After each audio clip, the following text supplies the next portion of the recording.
Salve, salve, galera! Sejam muito bem-vindos a mais um episódio do Pai Ideia Podcast. Eu sou Bruno Jacopini, advogado.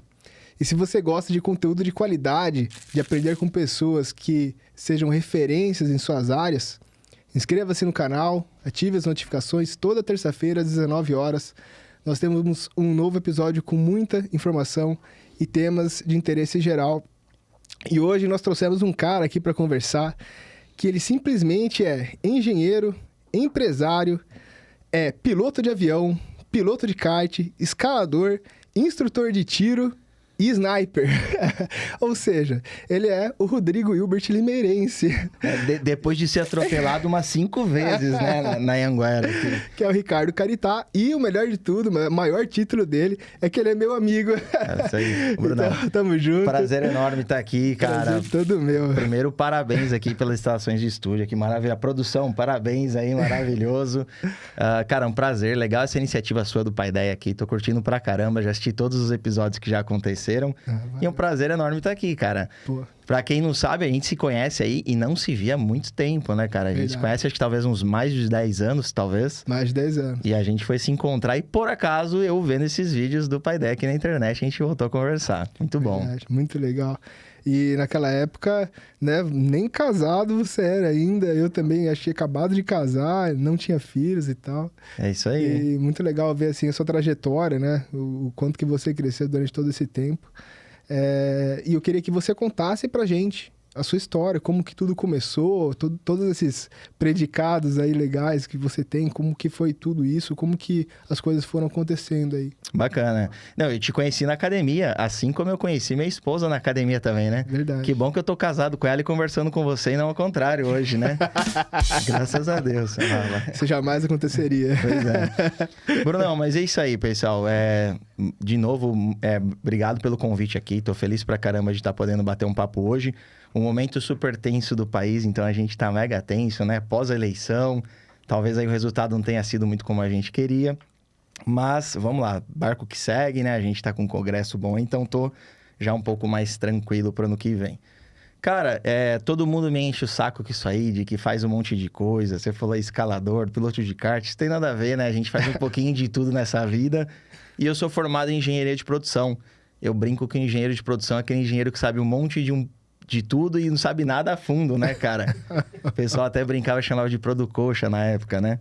Mas, cara, o que acontece? Eu graças a Deus, herdei um cérebro muito bom aí do meu pai. É um cara muito esforçado, muito inteligente. E eu sou um cara muito inquieto. Eu não sou aquele cara que consegue ficar aí de fim de semana jogado no sofá, vendo Netflix, não fazendo nada. Então, eu tô sempre procurando atividades para fazer.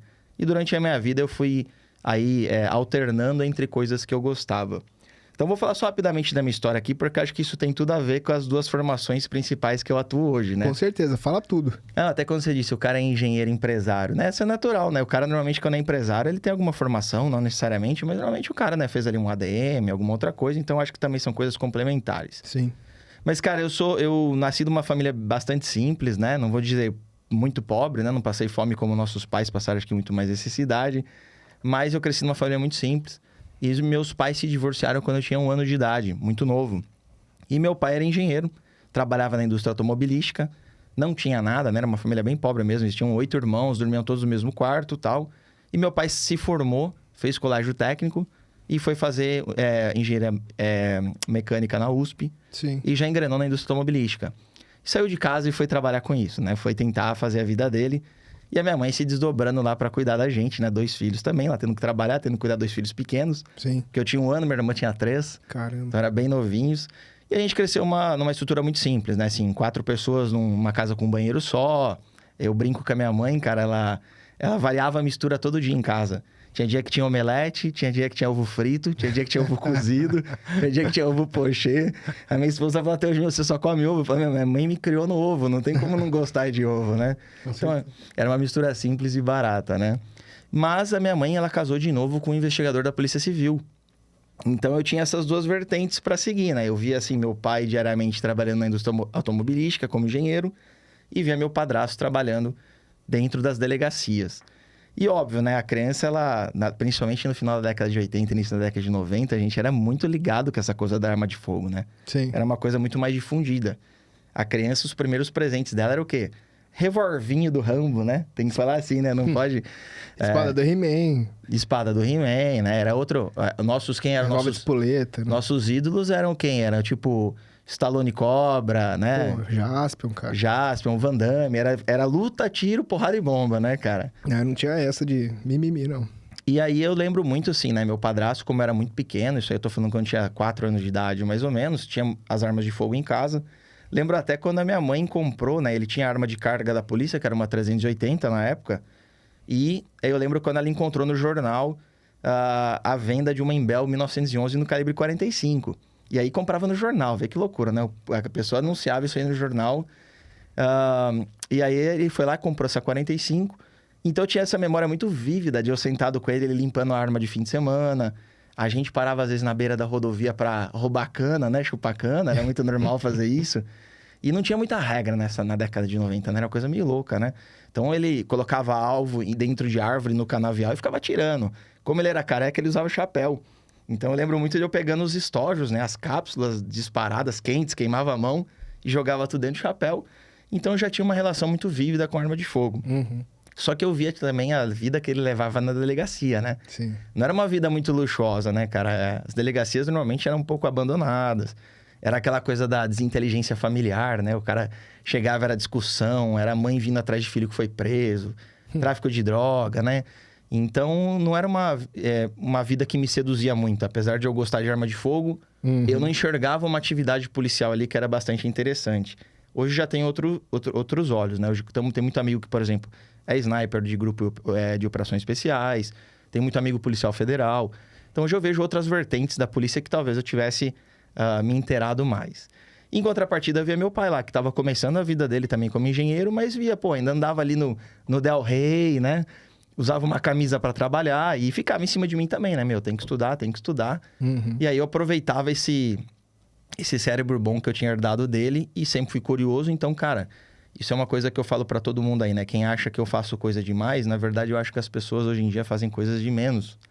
A pessoa tá muito preguiçoso, né, cara? Sem dúvida. A informação hoje em dia, ela vem muito, muito fácil, né? Celular, internet. E aí o cara é personal trainer que vem em casa, né? Ninguém quer muita dificuldade. Se falou, escalada é uma coisa que eu gosto muito. Mas é uma coisa que existe que você vai pro meio do mato, tem toda a passagem de corda, é natureza, entendeu? Exige, né? Você tem que pernoitar às vezes no lugar, às vezes é acampado. Então, acho que o pessoal hoje em dia tá um pouco preguiçoso, né? Quer ir lá ali pro... É box de crossfit? É box que chama? É. Quer ir pro crossfit, volta pra casa. De casa quer entrar no Netflix. Então... E eu não aguento isso, cara. Eu preciso me movimentar. Então, fui fazendo várias atividades ao longo da minha vida. E aí, cara, apesar de a gente estar aqui com um fuzil na frente, falando de arma de fogo, a minha paixão é a aviação. Sim. Eu sou tarado por aviação, cara. E como que você foi parar, assim, como piloto de avião? Como é que foi isso? Cara, hoje em dia eu mal tô exercendo, né? Acabou ficando como hobby, infelizmente. Mas por que eu fui pra aviação? O que toda criança pobre faz uma vez por ano que é de graça? Show aéreo, né? Então, uma vez por ano a gente tem lá os portões abertos da AFA, né? Em Pirassununga. Aqui na nossa cidade tinha todo ano show aéreo, apresentação da... Desculpa. Esquadrilha da Fumaça, né? Tinha a Esquadrilha Onyx Jeans na época, que depois virou a Esquadrilha Oi, que são os T-6. Então, aquilo, toda criança pobre, eu percebo muito isso, porque eu vou muito em show aéreo, tem bastante criança pobre ainda. E eu vejo elas com os mesmos olhos que eu me via, né? Tipo assim, olha que fantástico isso, né? Sim. Que fantástico é voar, né? A aviação é uma coisa que chama atenção. Sim. Só que eu não tinha dinheiro para isso. Então, assim, noção zero, né? Eu não tinha instrução, não tinha quem me levasse, meu pai não era piloto, não tinha ninguém na família. E é uma atividade que custa caro. Então, eu só fui conseguir realizar esse sonho de virar piloto por volta dos meus 21 anos de idade, mais ou menos. E aí, pilotei mais ou menos até os 26, 27. E aí, o tiro que começou com os 25 anos, começou em paralelo, começou a tomar uma grandiosidade maior do que a aviação na minha vida. Porque, de novo, começou a ficar insustentável. A aviação é uma coisa muito cara. Hoje em dia, para vocês terem uma ideia, por exemplo, um Cessna, vamos pegar um avião simples de passeio, ele consome 35 litros hora. E a gente está falando de cada litro de combustível aí, mais ou menos, hoje deve estar R$12. Nossa. Então, é muito caro voar, né? E eu não tinha como tirar dinheiro disso também. Mesmo agora mais velho, trabalhando, é um custo muito caro. Então, ou você é muito rico, ou você tem alguma fonte? Assim, eu sou completamente ignorante nesse ponto aí. Você aluga o avião ou você tem que ter o seu avião? Como que funciona isso daí? Uma pergunta super legal, porque na época que eu voava, você tinha algumas opções. Então, uma delas era ser sócio de um aeroclube, e aí você podia alugar os aviões do aeroclube. Então, por exemplo, Rio Claro é uma cidade que isso pode ser feito. Então, os associados podem pegar uma das aeronaves do aeroclube, paga ali só o Avigás, a manutenção proporcional, e sai fazer seus voos. Hoje em dia, existe um negócio chamado clube de voo. Então, é um empreendimento onde, por exemplo, você pode liderar isso, você vai pegar, por exemplo, 5 aeronaves e vai fazer como se fosse uma divisão entre sócios dessa aeronave. Então, eu pego, por exemplo, vou pegar um Cirrus e vou colocar 5 acionistas nesses Cirrus. Então, vamos supor que a aeronave custe 1 milhão, você coloca, por exemplo, 300 mil para cada um. Você vai ficar com dinheiro extra para fazer a manutenção, para ter também alguma lucratividade, para tocar essa empresa. E os sócios ficam com 1/5, né? Uma parcela da aeronave. Então, cada 5 fins de semana, um deles tem essa aeronave disponível para fazer um voo para Ubatuba, um voo a trabalho. Então, hoje em dia, essa propriedade coletiva facilitou muito o acesso à aeronave. E você não vai ficar voando, né? O cara que efetivamente não precisa da aeronave todo o tempo, ele não vai voar todos os finais de semana ou todos os dias. É um hobby, né? Então, esse compartilhamento ficou muito legal. Que legal. Então, é um jeito que hoje em dia tá funcionando bem, tá? E só voltando daí no tiro, o que aconteceu? O tiro, eu comecei a voltar para ele fortemente com os 25 anos de idade, porque no Brasil a gente só pode ter a propriedade de arma de fogo aos 25. Então, hoje em dia, quem quer atirar, na verdade, pode começar mais cedo. A partir dos 14 anos, com aval dos pais, precisa de uma vara do juiz, você consegue tirar seu certificado de registro, né, pelo Exército Brasileiro e se tornar um atirador esportivo. Tem muitos atletas aí com 18 anos, 19 anos. Só que a propriedade da arma de fogo, né, essa posse é concedida aos pais. Sim. Então, a arma fica no nome do pai e o adolescente, né, o jovem, pode atirar. Só que com 25 anos, ele pode ter transferir essa arma e ter a posse no nome dele. Entendi. E aí, com 25, eu falei, tô na idade de eu voltar agora por ter uma arma de fogo. Comprei arma de fogo e tô aí há 10 anos também nesse esporte em paralelo com a aviação. Entendi. Só que a aviação só me tomava dinheiro e o tiro, em algum momento, começou a me dar algum retorno. Então, estamos firme e forte até hoje no tiro, né? Feliz pra caramba. Só apreensivo com o próximo ano aí do que as coisas vão acontecer, né?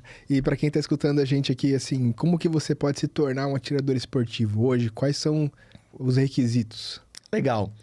Já vou até fazer uma chamada aqui, cara, porque você conversou muito bem isso no primeiro episódio lá com o Paulo Bilinski. Então, quem não acessou e acessa o primeiro episódio do Pai Ideia. Conversou, assim. Não, bem interessante. Então, vou passar só rapidamente, porque vocês tocaram a fundo.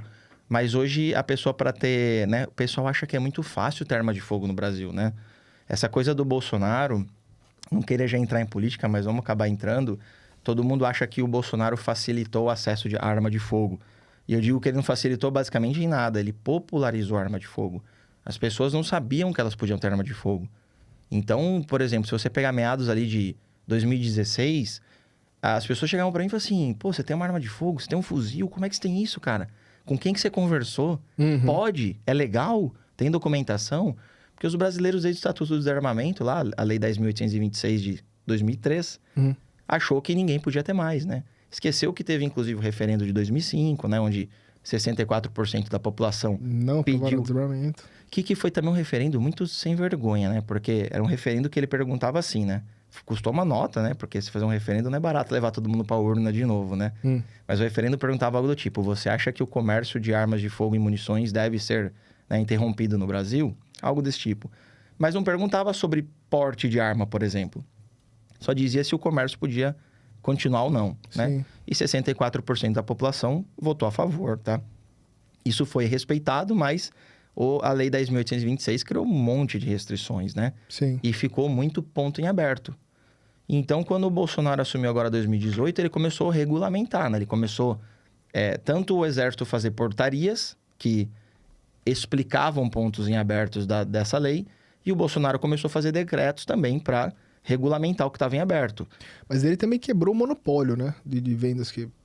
Isso sim. Isso foi uma das coisas que talvez tenha dado um boom. Muitas empresas entraram no Brasil. Então, armas que antigamente você só através da importação tinha acesso, né?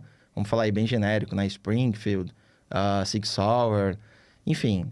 começaram a aparecer no mercado e facilitou isso e barateou também. Mas não mudou muito o rito. Então, o rito é o quê?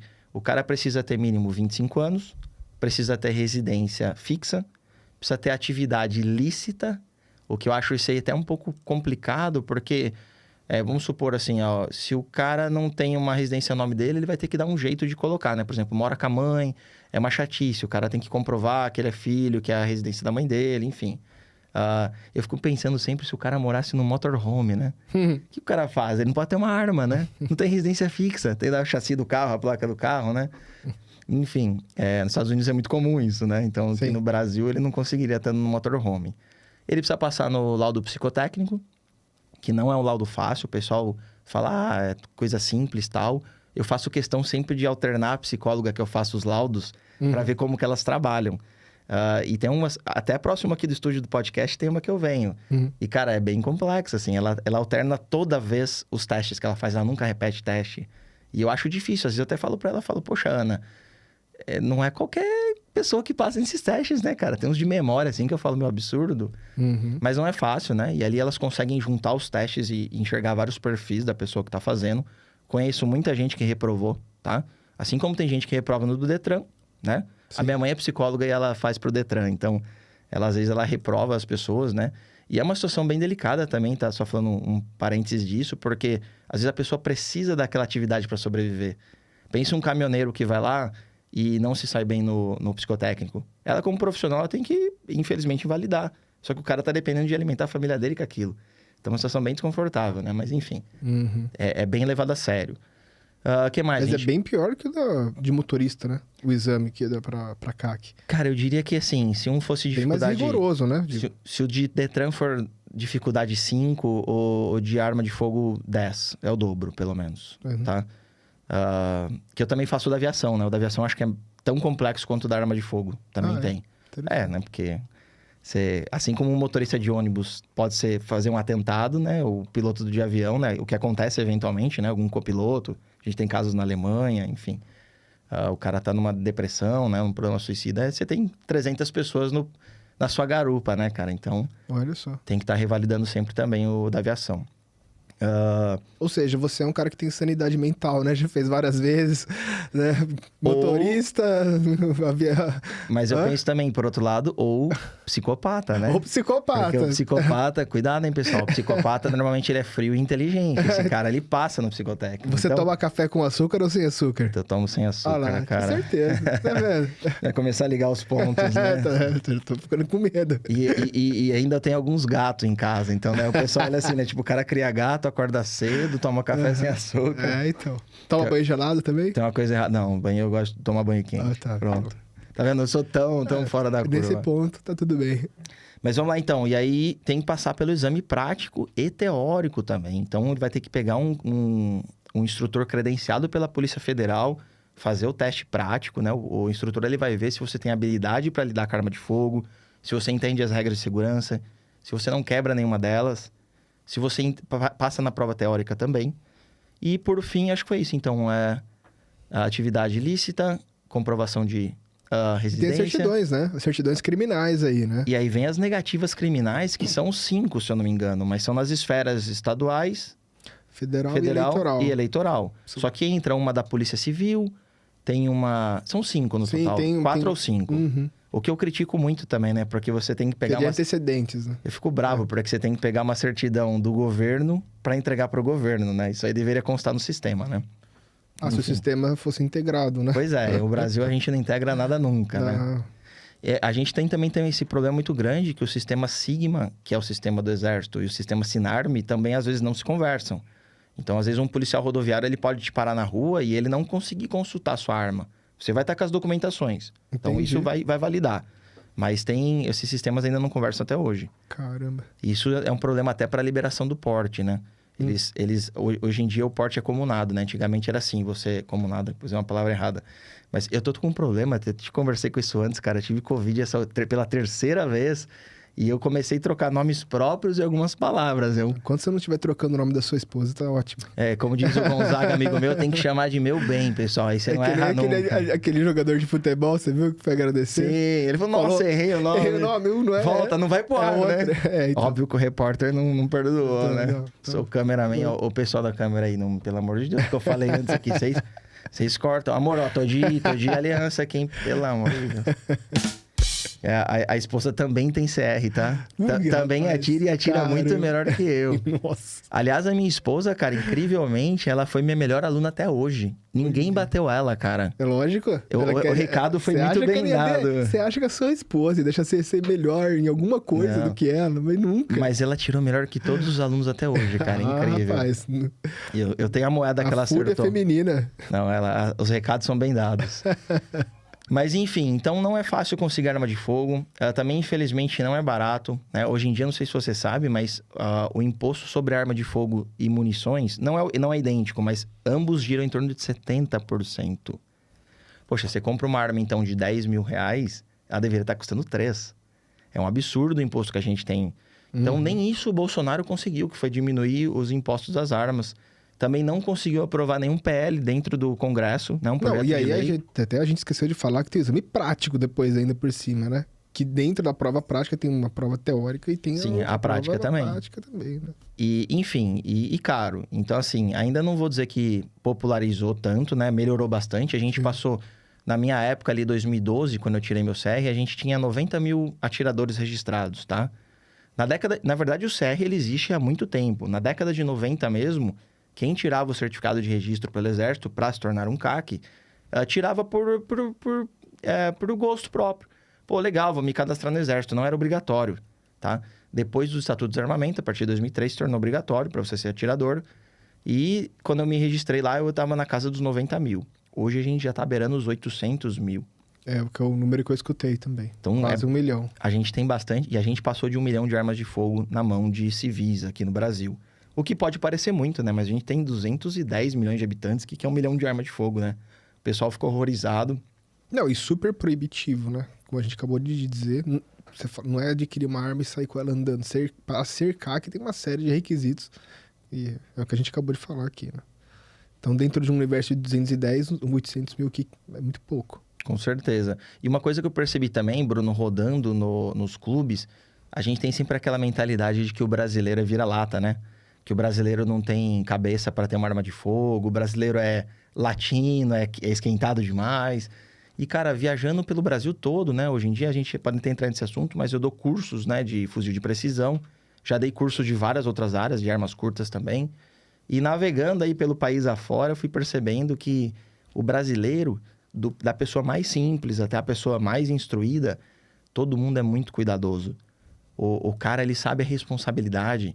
Até o cara que é esquentado, eu tinha amigo meu que eu sabia que o cara era meio briguento. Falei, puta, esse cara é um cara cabeça boa. Ele só é um pouco esquentado. Ele vai passar em todos os testes. Mas vamos ver o que vai acontecer na hora que ele pegar uma arma.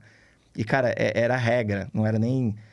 todas as vezes que um amigo meu, que eu julgava um pouco esquentado, pegava uma arma, o cara baixava o drive na hora. Para que ele pega a arma, que ele entende a responsabilidade que ele tem, né? Que aquilo pode tirar uma vida, que aquilo pode dar um problema... legal para ele, muito grave, se aquilo for usado de uma forma incorreta. Eu percebo que o cara, ele evita a briga, ele para de ir em lugar que ele não deve ir, ele começa a selecionar melhor as amizades dele. É meio que nem quando a gente faz 18 anos, né?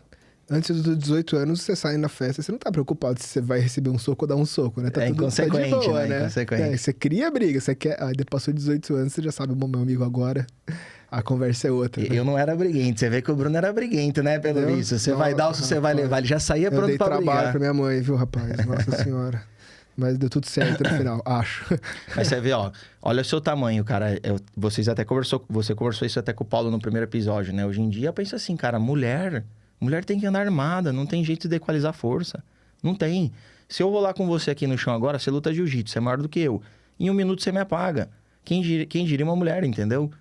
Então, assim, eu não vejo uma situação dessa de o pessoal achar estranho. E sinto, Bruno, que tá cada dia menos estranho, graças a Deus. Né? O pessoal fala, o brasileiro não tem cultura armamentista. Como não? Né?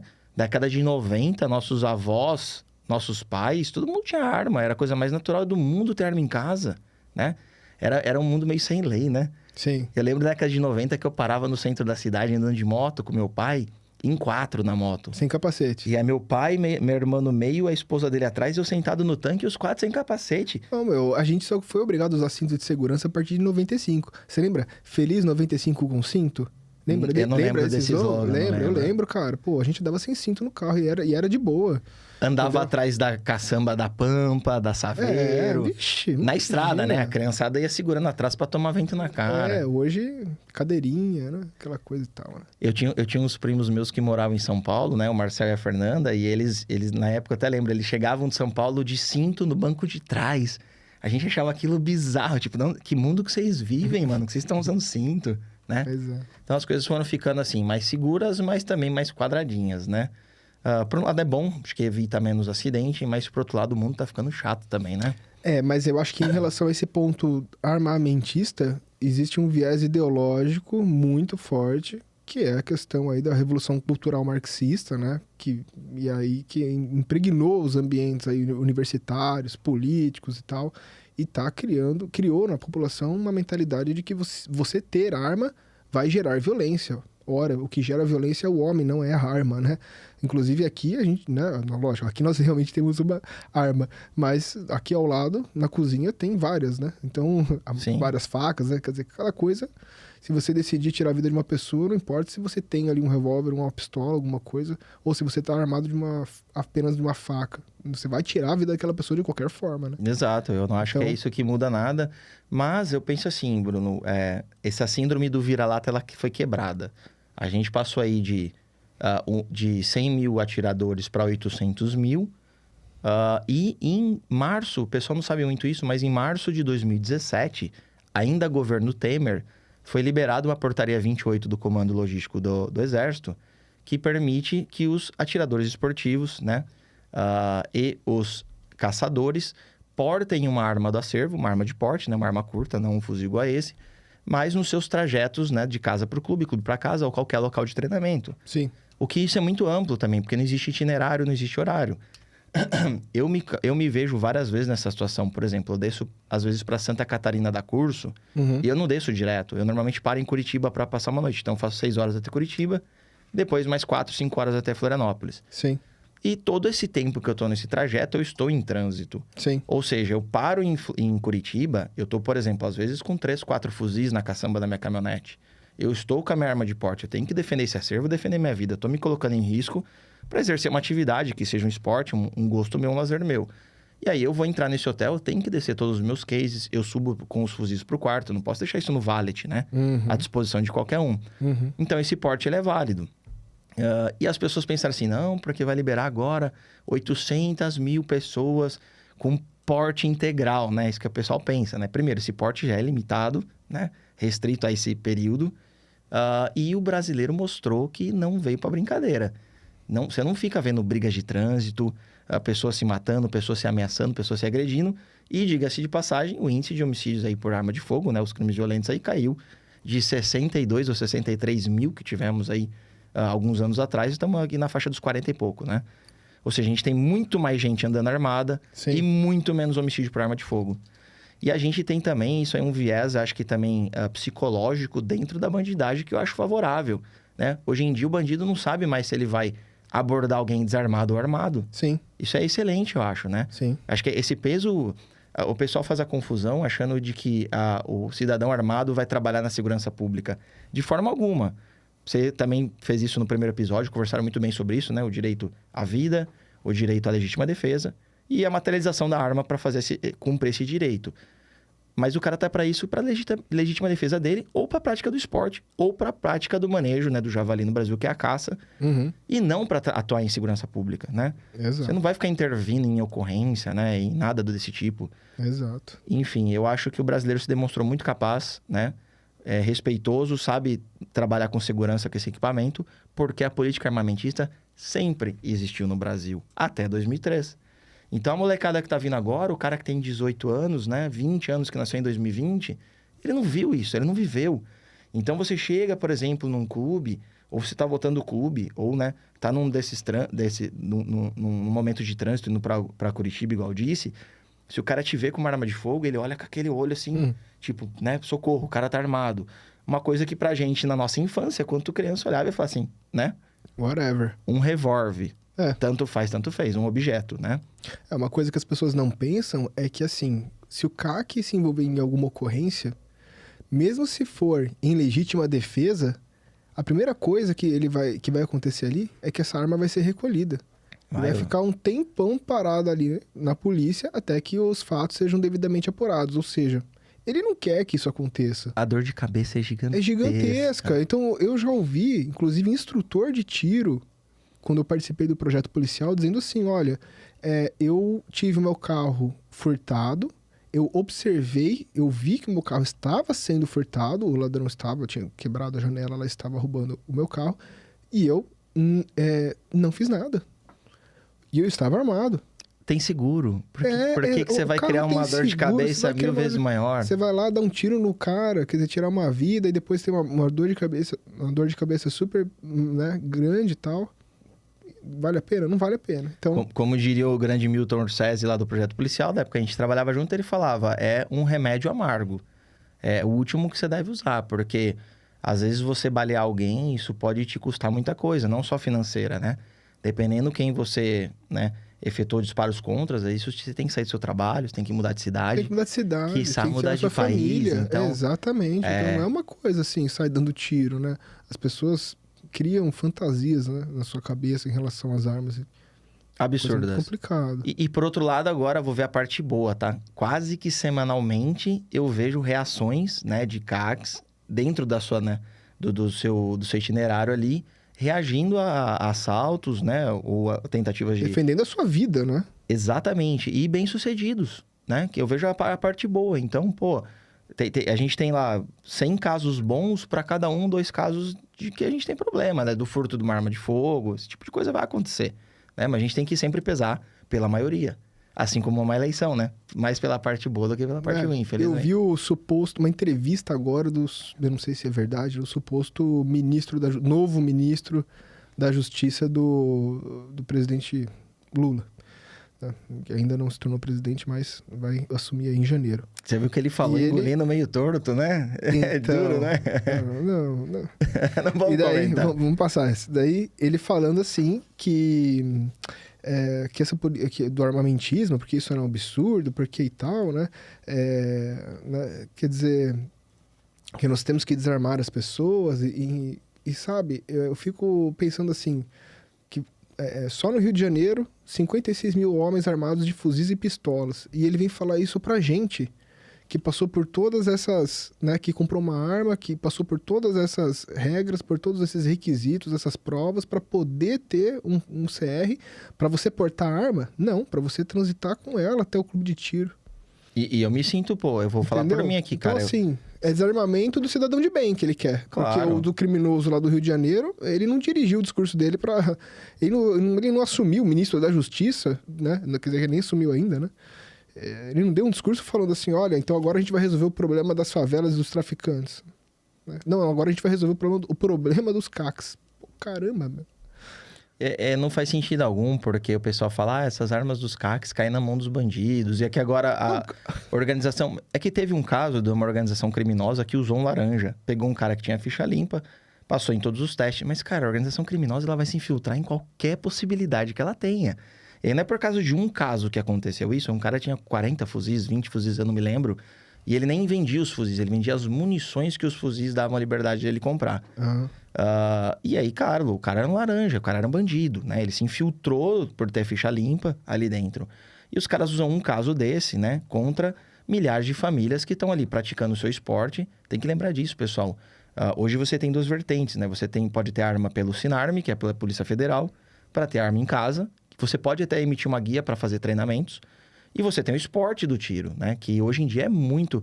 As pessoas elas não vão no clube de tiro para ver o ambiente familiar que é aquilo, né? Eu tive fazendo um evento com a CBC aí, cara, vendo pais e filhos que atiram juntos, sabe? A família Sim. que viaja junto, curte o esporte junto. Tem restaurante dentro do clube de tiro, não é um bando de truculentos ali, né? Bárbaros, né? O pessoal acha que é todo festejando, mundo... dando tiro pro alto. Gente, pelo amor de Deus, né? é super organizado, né, Bruno? Você que tá também lá dentro, você sabe. E, assim, é um ambiente mais familiar que eu já vi. Eu já joguei futebol, já joguei vôlei. Eu vejo briga em todos os esportes. Eu nunca vi uma briga dentro de um clube de tiro, cara. O pessoal é muito pacífico. Sim. É bonito de ver, cara, porque é familiar e pacífico. E as pessoas têm esse estigma de, né, que a mídia fica colocando aí de que é miliciano, né, que tá formando um exército do Bolsonaro, umas coisas que não tem ligação alguma, mesmo porque o tiro existe desde sempre, né? Não foi o Bolsonaro que implementou isso, ele só popularizou, como eu disse. Sim. E diria, nem melhorou muito nossa situação, tá? Tem situações, tem algumas regras que antes do Bolsonaro eram melhores do que eram hoje, tá? Mas enfim. Mas dentro do tiro esportivo, existem várias vertentes, né? Aí, como você Várias falou, modalidades. até do javali e tal, né? A gente tem assim, né? A gente tem, quando a gente fala de CAC, a gente tem o caçador, o atirador e o colecionador. Uhum. O colecionador, ele tem algumas regras, né? Em que, por exemplo, ele não pode ter munição, né? Munições ativas, na verdade, porque uma coleção de munições inertes ele pode ter, mas são armas para colecionismo, né? Então, ele pode, às vezes, ter até mais de um modelo de uma determinada arma, mas é uma característica específica. E ele só tem guias de transporte para apresentações de exibição. Já o caçador, ele já tem uma guia para fazer caças, né, caçadas. Hoje em dia, o controle do javali só que é homologado e liberado pelo IBAMA. Então, o cara tem que ter o registro no IBAMA certinho. Quando ele vai fazer um controle de javali numa fazenda, tem toda uma documentação que sai para aquela propriedade, para aquele momento da caçada. Então, super bem controlado e estimulado pelo IBAMA, porque o javali o crescimento é desenfreado, né? O pessoal fala java-porco, né? Que é tipo uma mistura de javali com porco, né? É que o javali veio, cruzou com o porco doméstico e deu o famoso java-porco. A gente fala javali que é mais bonito, né? Que você caça javali, né? Mas enfim, eu gosto muito de animal, mas infelizmente é uma praga, né? Não tem o que falar. Então, tá crescendo em PG o negócio, né? Cada javali, pra você ter uma ideia, ele procria, ele dá assim de 8 a 12 filhotes a cada 6 meses. Nossa. Então, nasce um filhote, daqui 6 meses ele já tá procriando. Mais 10. Que daqui tipo coelho, né? É igual coelho. Então, assim, é desenfreado. E esses animais, eles transmitem muita doença, acabam com as lavouras e estão cada vez crescendo.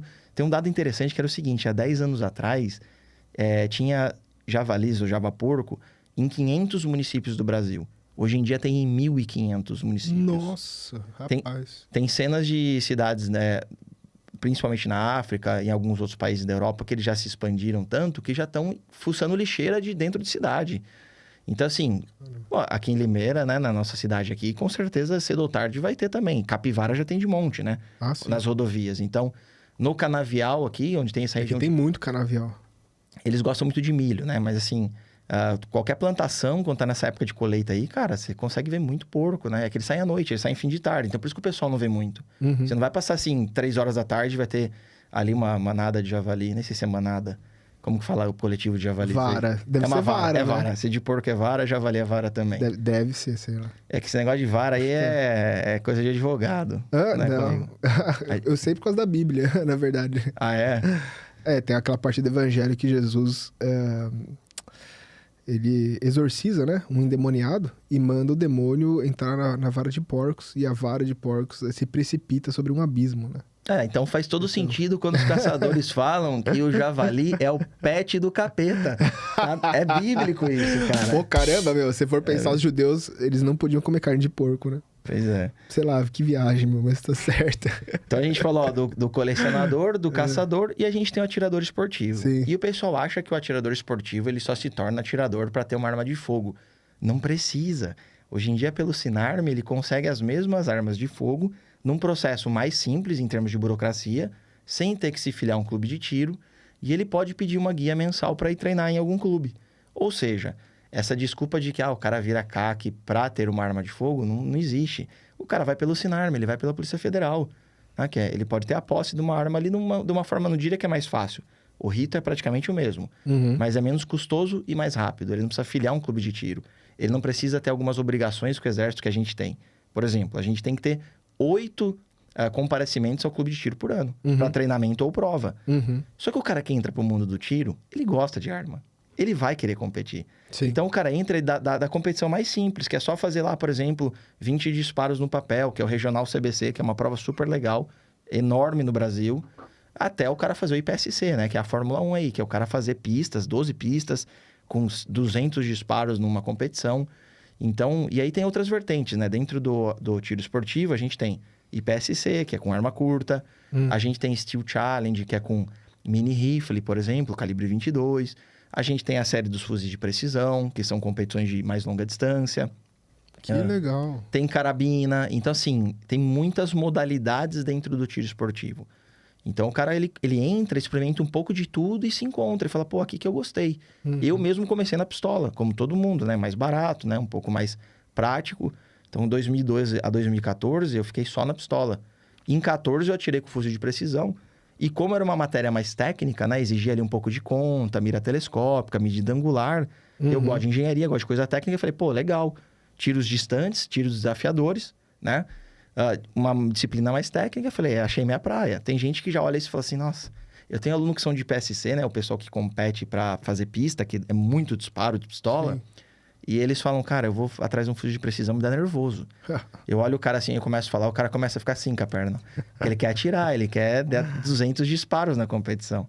E a gente numa prova faz 20, 30 disparos no máximo. Caramba. Então, assim, são modalidades muito distintas, né? E você começou com um rifle mais, assim, mais simples que esse, né? Esse daqui já é uma McLaren, vamos dizer. Esse aqui é um fuzil finlandês, na verdade. É um Saco TRG. Ele foi feito por exército finlandês.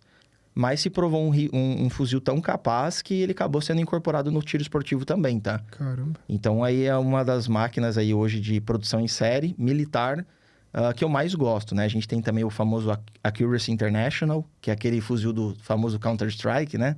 O AWP, que todo mundo queria jogar. É o irmão desse aqui, só que ele é inglês, esse aqui é finlandês. Mas eu comecei, obviamente, com o fuzil Remington 700, que é um fuzil bem de entrada. Isso em 2015, mais ou menos, 15 para 16, que eu também não tinha dinheiro para comprar um fuzil, né? São armas caras, então eu fiquei na pistola ali até 2014. Em 14 eu comecei a estudar fuzil de precisão, sem ter um fuzil de precisão. Sim. Em 15 eu importei ele, que deve ter chegado em 16. Então, em 16 em diante, aí eu me fechei só para essa disciplina.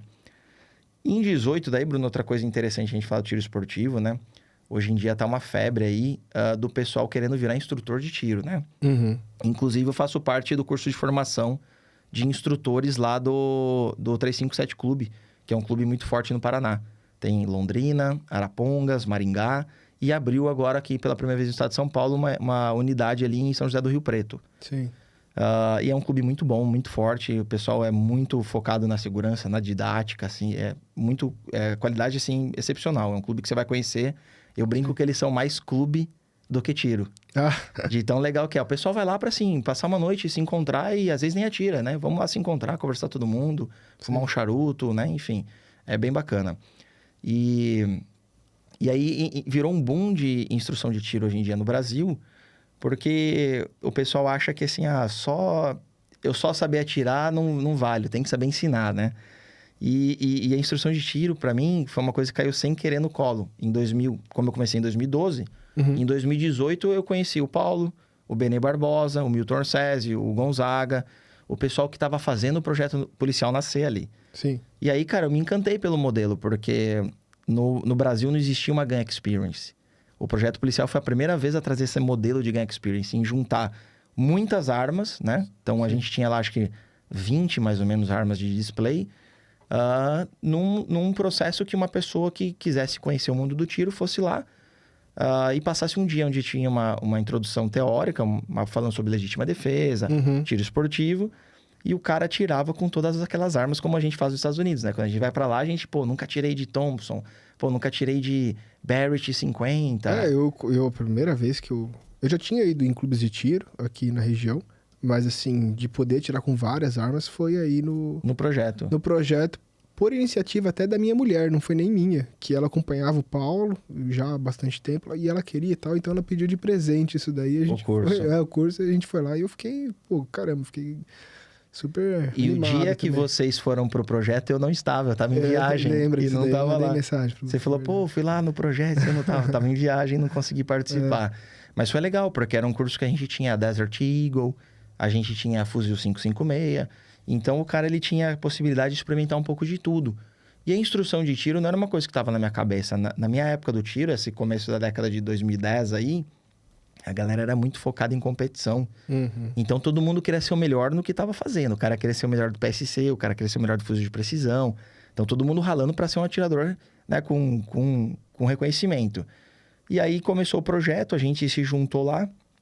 Curiosamente, eu brinco que todo mundo era de 1987, né, sem saber, o Diego é de 87, a Bia, a Aline, o Paulo, o Gonzaga, eu. Por acaso, uma galera... Vocês são velho, hein, meu? Nós somos Eu sou velho. de 90 e... Aham. Menos uns... Cada perna, Cada né? perna. Mas enfim, aí o projeto prosperou, foi o primeiro a ganhar experience, e o modelo Sim. começou a ser copiado por muitos outros clubes, deu certo, foi um boom no Brasil, foi bem bacana. A gente chegava a ter 70 alunos por dia. Acho que quando você foi, devia estar bem lotado também. Super. Talvez umas 50 pessoas, né? Cara, tinha muita gente. Muita mulher. Muita mulher, muita família. Tinha um instrutor que era cadeirante, que acho que ainda deve estar Adilson. lá, que é cadeirante. O Adilson é ex-sargento do Exército, ele é cadeirante, ele também assumiu uma vaga lá na instrução super legal. Então, assim, um curso super inclusivo, cara, principalmente com mulher e família. Sim. Isso era o mais importante, era um ambiente familiar. Então, as pessoas, às vezes, chegavam muitos alunos lá que tinham medo de arma de fogo. Né? A gente fazia questão de ter instrutoras mulheres justamente para catar algumas das mulheres que chegavam lá e falavam: poxa, tenho medo de arma de fogo porque, poxa, teve casos assim, minha mãe se suicidou com uma arma de fogo. Então, assim, alguns assuntos às vezes pesados, delicados. E a gente vinha com todo o respaldo psicológico, apoiava a pessoa, ia devagarzinho, punha alguém para cuidar. A gente teve casos de deficientes visuais, cegos, Caramba. participando do curso. O Milton Orsesi foi esplêndido nesse dia, cara. Ele fazia... O que ele fazia? Ele usava um espelho, um espelhinho e um red dot, né? Um ponto vermelho luminoso. Então, ele conseguia colocar Ele passou uma tira em volta do cano da arma, ele sustentava a arma do deficiente visual, conseguia pelo espelhinho achar o ponto em que ele estava enquadrando o plate metálico e mandava ele efetuar o disparo. Então, o deficiente visual efetuava o disparo e escutava o tiro dele pegando no metal. Que doideira. Então, aquilo para ele foi assim, você vê a alegria. Então, tinha muitas coisas inclusivas, assim, muito bacanas, né? Uhum. Então, você poder trazer essas pessoas pro tiro. Como o tiro lá começou a ficar um pouco mais famoso, começou muita pessoa famosa lá também. Então, divulgou bastante, né? Sim. E era uma equipe muito coesa também, muito engajada. E aí, cara, chegou um momento que a gente começou, cada um, enjoar, né? Não tem jeito, cara. A gente trabalhou 3 anos juntos lá. Uhum. E aí enjoamos um pouco e cada um começou a ir mais ou menos para sua área. E eu acabei seguindo aí pelo Brasil com o curso de fuzil de precisão. Hoje tenho a felicidade e orgulho de falar que tem o maior curso de fuzil de precisão do Brasil. Cara, eu acho muito legal porque, assim, quando você fala de sniper, né? Nos anos 2000, teve um filme que ficou muito famoso, que foi o Círculo de Fogo. Sim. Com certeza você assistiu esse filme, né? Que é daquele sniper russo. O Vassili Zaitsev. E é uma história, eu acho que ela é verdadeira, essa história. Ela é verdadeira. Ela é verdadeira, né? O Vassili, inclusive, ele foi interpretado pelo Jude Law, né? Sim. E o sniper, o contra-sniper, o inimigo dele nazista era o Ed Harris. O Ed Harris, e chama Círculo de Fogo esse filme. Acho que em inglês é Enemy at the Gates, uma coisa assim. Mas enfim, é um filme muito legal, eu gosto. Porque Filmaço. Total. Lembro até hoje. Legal pra caramba. E o Vassili, o que aconteceu? Quando os nazistas começaram a expandir para cima da União Soviética, que também estava em expansão, eles entraram na Batalha de Stalingrado. E o Vassili, acho que teve 243 mortes em 100 dias nessa época. E ele chegou a tomar um tiro, inclusive, um tiro na boca aqui. Olha. Deformou a boca dele. E foi morrer bem mais velho depois também. Mas enfim, são histórias legais que a gente tem de Segunda Guerra. Hoje em dia, o mais famoso aí que a gente tem em sniper atual é o... American Sniper. É o Chris Kyle, né? Que fez o filme Sniper americano. Ficou bem famoso. Eu li o livro também, mas assim, o filme é bem fiel, na verdade, ao livro. E, cara, é bem interessante porque a gente não percebe isso, mas o sniper, a figura do sniper no Brasil, ou nas guerras também, ela é bem atual ainda, né? Ela é antiga, isso aí vem... Pra você ter ideia, os primeiros fuzis, de fato, acoplados com mira telescópica, eles datam da Guerra da Crimeia, em 1854. Cacilda. Na Guerra de Secessão, a Guerra Civil Americana, já tinham flancos de snipers também, né? Eles chamavam de sharpshooters, atiradores afiados.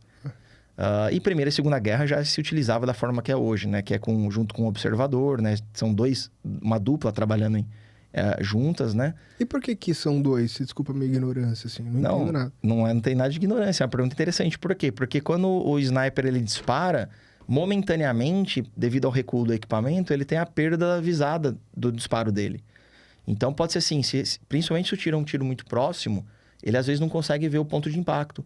Então, se acertou o alvo dele, se pegou à direita, se pegou acima. E o observador, como está com uma luneta de spotagem, uma luneta de observação à parte, ele tem essa função de ver o traço ou o ponto de impacto do disparo e passar a correção pro atirador. Olha só. E diferente do que o pessoal pensa também, Bruno, o spotter, né, o observador, o pessoal fala assim, é o reserva da dupla, é o gandula. De forma alguma. Normalmente os dois têm a mesma formação, tá? Os dois são curso de operações especiais, os dois têm o curso de atirador de precisão. Sim. E eles podem revezar, inclusive, a função, tá? Entendi. Então, é assim no exército americano, é assim aqui dentro no Brasil, tá?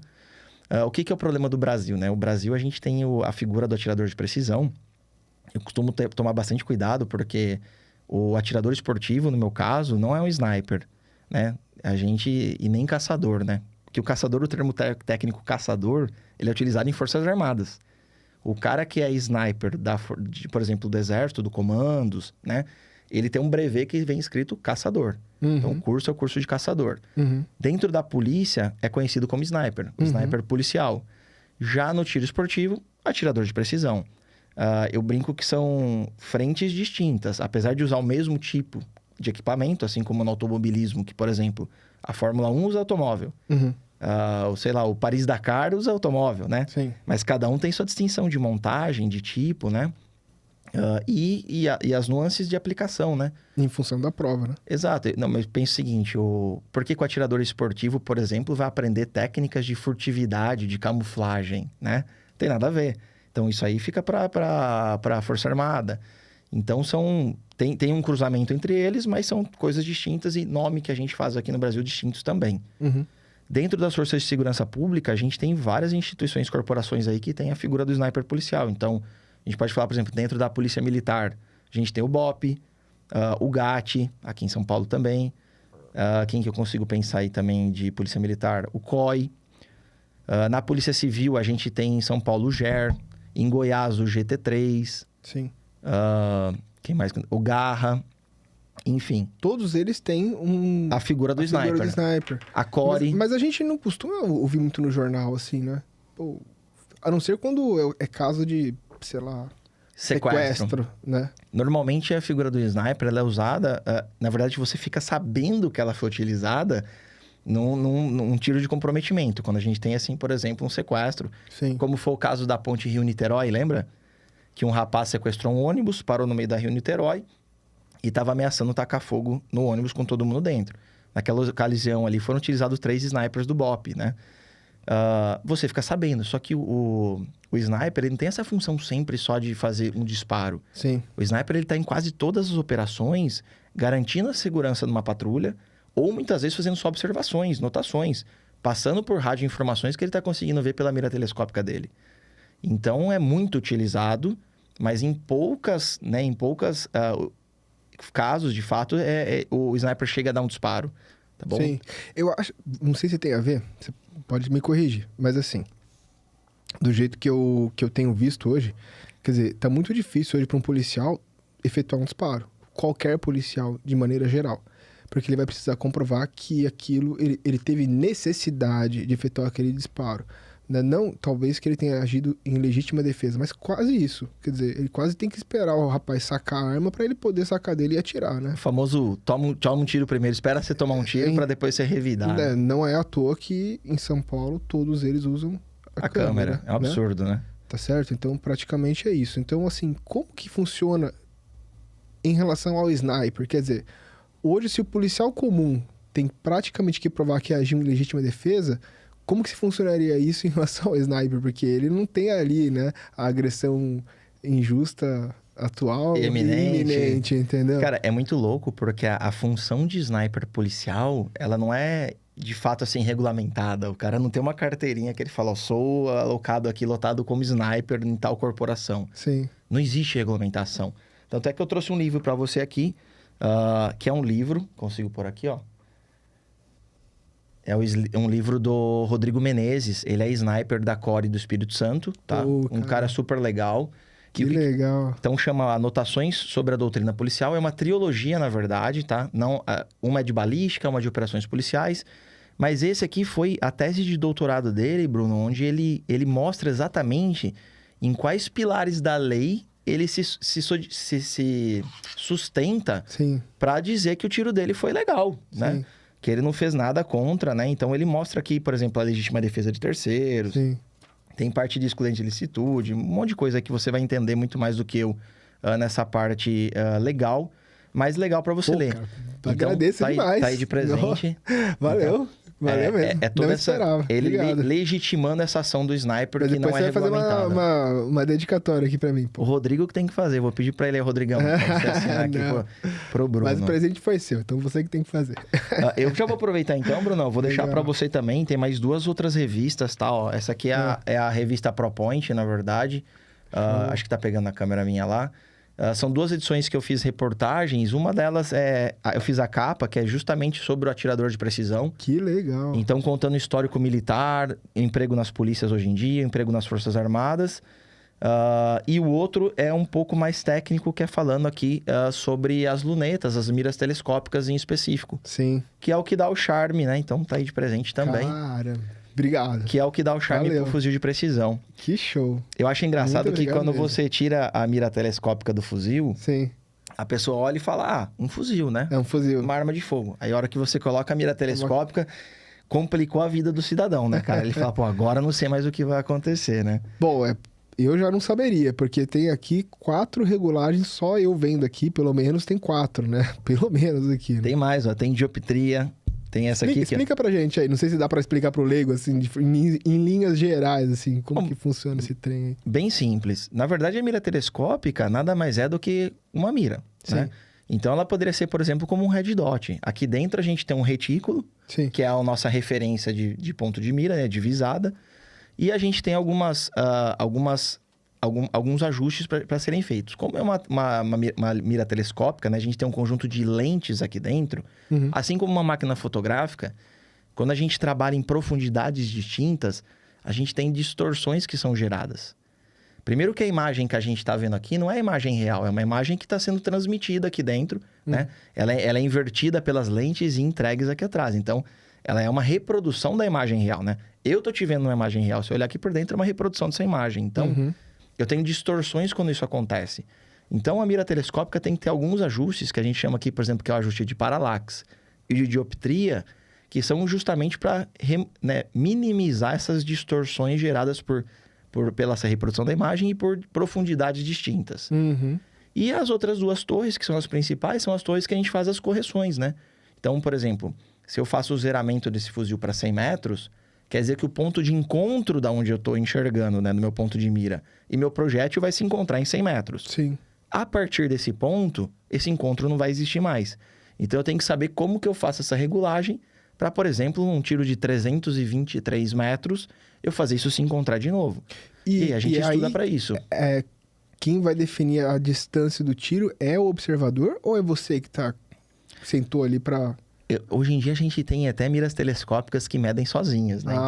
Tá. A gente brinca que o atirador de precisão, né? Ele tem que trabalhar aqui sempre com 4 coisas que eu acho que são fundamentais. Então, além do equipamento, né? O próprio fuzil em si, a gente tem um equipamento que chama telêmetro, tá? O telêmetro, o que ele é? Ele é um equipamento que ele mede distâncias, né? Como se fosse aquela mira... Aquela treina laser que o pessoal usa, né? Só que, na verdade, é um infravermelho, né? Ele bate o infra, reflete e consegue te dar a distância. Então, se você quiser até operar, e aqui dentro, como é muito curtinho, mas se você clicar aqui, você consegue ver um retículo aí também. Sim. E aí, perfeito. Pega até mais de 1 quilômetro esse aí. Rapaz. Então, é interessante, é importante muito saber. Legal. Porque isso vai dar fundamento para saber que ajuste que eu tenho que fazer no meu fuzil. E o outro é um anemômetro, que é um equipamento onde eu consigo pegar... O vento e as condições atmosféricas. Então, temperatura de onde eu tô, pressão atmosférica. Tudo isso porque o voo do meu projétil depende da densidade do fluido. Então, temperatura, pressão, né? E umidade, esse tipo de informação e vento vão defletir ou vão atrapalhar ou ajudar até o voo do meu... Quer dizer, ajudar não, né? Mas vão atrapalhar menos o voo do meu projétil. Então, eu preciso conhecer essas intempéries, preciso conhecer minha distância, para justamente ter um cálculo refinado junto daí com uma calculadora balística. Isso que eu ia perguntar. Que daí são vários parâmetros aí para você poder definir, né? Hoje em dia tá muito fácil. Então, a gente tem aqui uma calculadora balística. No celular? No celular. Você dá de brincadeira. Ó, aqui tava até fazendo um tiro aqui de... Eu achei que você ia sacar uma calculadora. Não, aqui tava num tiro de 1.250 metros, olha. Então é o seguinte, ó, um tiro de 1,2 km. Então a gente consegue entrar com todas essas informações numa calculadora balística e ela dá um resultado pra gente. Sim. Você vai ver que hoje em dia o sniper ele nem usa mais o famoso dope, que é aquela tabelinha pronta, sabe? Que você já tinha uma tabelinha onde... você vê em filme, né? Você vê em filme normalmente que o cara vai dar um disparo, ele olha uma tabelinha do lado e fala essa distância, esse ajuste aqui, vai lá e clica. Hoje em dia nem faz mais sentido, porque você consegue online, né? Não precisa estar ligado na internet, não. Quando eu falo online é em tempo real, entrar com os dados, qualquer variável que tenha mudado e ter um novo ponto de impacto. E aí você vem, só faz as clicagens da sua mira telescópica e consegue colocar esse tiro com ali, ó, vou te falar hoje, 90% de exatidão. Caramba, meu. Então, testes práticos meus aqui, eu consigo, por exemplo, fazer um tiro de 1 km com um erro de, no máximo, 10% no primeiro disparo.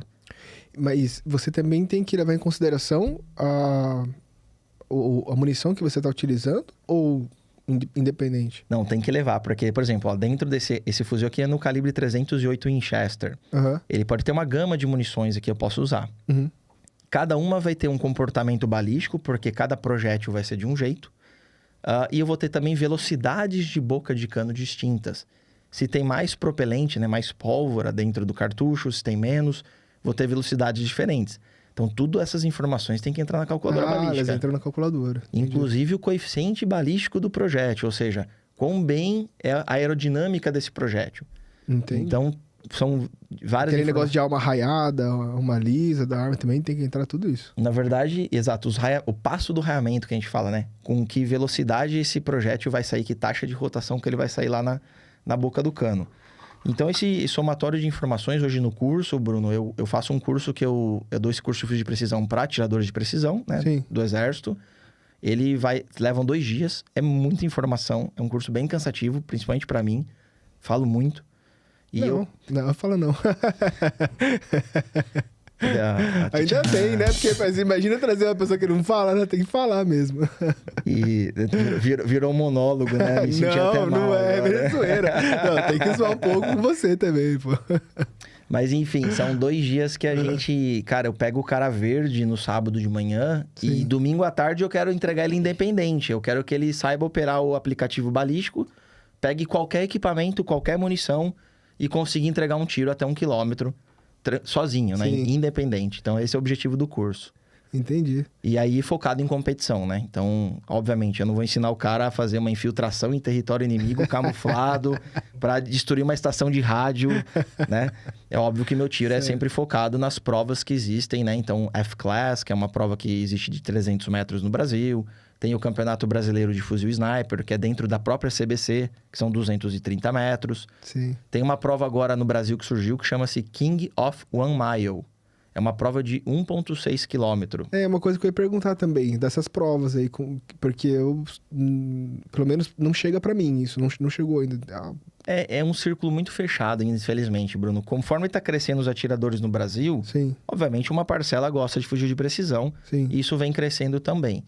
Então, nos Estados Unidos, existe uma prova que chama King of 2 Mile. É uma prova de 3,2 quilômetros. E aí, no Brasil, como já é uma distância muito grande, a gente nem tem pistas para isso, e muito menos equipamentos ou calibres aqui disponíveis que cheguem nessa distância, essa prova foi criada como 1 milha. Então, King of 1 Mile está sendo feita lá no Rio Grande do Sul, tá? Foi Tupanciretã, agora foi em Bagé. E aí se reúnem os atiradores lá dentro de uma fazenda, tudo homologado, tudo certinho. Que show. E essa prova vai até começa em 700 metros, os disparos. E aí vai tendo distâncias intermediárias até 1,6 km. Que show, cara. Então hoje aí é o suprassumo do longa distância, né? Essa prova. E as outras que existem... São mais flexíveis. Certo. A gente está tentando incorporar no Brasil. Tem o João aqui, amigo meu lá, o Plinking John. Tem um canal no YouTube aí também, quem quiser procurar, @Plinking John. Ele faz uma prova em Monte Alto, aqui no interior de São Paulo, que é uma prova parecida com PRS, que chama Precision Rifle Series. Uhum. É uma prova onde o atirador tem que se deslocar com o fuzil de precisão, fazer trocas de carregador e dar disparos em alvos metálicos em distâncias variadas de 100 a 600 metros. Então, vamos dizer assim, é como se fosse o IPSC, o tiro prático do fuzil de precisão. Quer dizer, ele tem que montar e desmontar o equipamento dele várias vezes, Sim. em alvos com distâncias diferentes, simulando como se fosse, né, uma operação, vamos dizer assim. Exato. Nos Estados Unidos é bem interessante, porque eles fazem assim, o cara faz um tiro pronado, que é deitado, apoiado em pneu de trator, dentro de uma carcaça abandonada de helicóptero, em cima de alguma plataforma móvel. Então, são várias situações de tiro bem complexas para dificultar a vida do cara. Que legal. É uma prova bem ativa, assim, bem dinâmica. Então, eu acho que esse é o futuro que a gente pretende chegar no Brasil aqui. Estamos buscando. E não só esse tiro estático, né, do fuzil de precisão, mas também esse tiro dinâmico. É bem bacana. Entendi. Mas uma coisa nada a ver, que eu já ouvi falar. A pessoa começa a ganhar gosto e depois quer ir pro tiro de precisão quando começa a atirar com um fuzil de 22. Porque fala que o 22, sei lá, não sei porque é mais É que o 22... sensível, então... Vamos dizer assim, o 22 quase todo mundo tem, né? O cara, quando ele entra pro tiro, ele começa, obviamente, assim como eu, com as armas mais baratas, né? Então, a pistola 380, a carabina 22, um revólver 38, né? Ele compõe, e no máximo, mais uma espingarda calibre 12. Então, ele compõe ali um mini arsenalzinho que ele vai praticar em várias modalidades. E o 22 começa a usar a mira telescópica. Sim. Então, acaba sendo o que puxa esse cara para o tiro de precisão de calibres maiores. Só que daí também o custo, né? Então, falando de custo rapidinho, quem quer começar no fuzil de precisão, pessoal, dá para começar com o 22, com o calibre 17 HMR também, que é um calibre que eu devia ter um aqui também, acabei não colocando, e até o calibre 5.56. A gente tem aqui, ó, hoje os mais utilizados, tá? Tá muito popular no Brasil já. O calibre 5.56, deixa eu ver se eu consigo pôr 5 dedos, que é o menorzinho, e o calibre 308, tá? Tá aqui, ó, 5.56 e o 308. Os dois estão sendo bastante utilizados, e a gente tem também os calibres menores, então o 22zinho... O 5.56 é o maior, né? É o menor. É o menor. Esse aqui é o Caramba. Ele é um calibre 22 também. Isso aqui é um 22, né, no formato garrafinha. Então, tem uma velocidade muito maior, penetração muito maior, enfim. Entendi. Mas ele é um 22 também, ele é um .223, né? Igual o Remington aí. E o 308 é o calibre .308 ou 7.62. Mas são calibres assim, aqui cada disparo parte de R$12.